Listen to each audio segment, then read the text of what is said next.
Àkúrẹ́ Mòṣúòyè ló ní ìrìnàjò gbé mi lọ sí ààfin ọba Ria Deji of Akure Kingdom níbi kò tí í ṣọdún Ìkúnlẹ̀ Olókun ti 2026.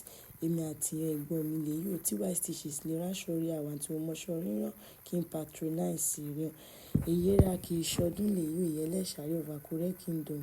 Nkú ọdún èyí mi àyè kéré ọdún jọ àkàlà máa gbo èmi pọ́ ọdún jẹ.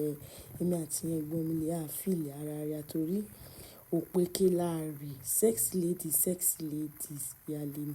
Ìbá mi ṣe kábíyèsí ò kọba ìlú mi ò kábíyèsí ò Deji ti lu Àkúrẹ́ ní o àbáríà dáadáa.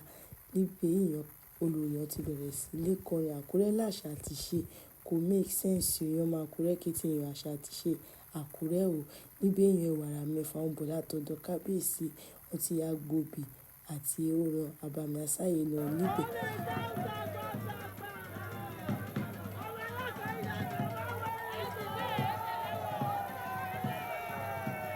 Bẹ́ẹ̀ ni àbáṣà ò mú kìtàn ó yá ìró àbá ẹ̀jẹ̀ mi kí n àbá ẹ̀jẹ̀ mi kí ṣáà tí mo fọmọ ẹ̀jẹ̀ mi kí ni mo rí àbá ẹ̀jẹ̀ mi kí àti àbá jólì jẹ̀bú.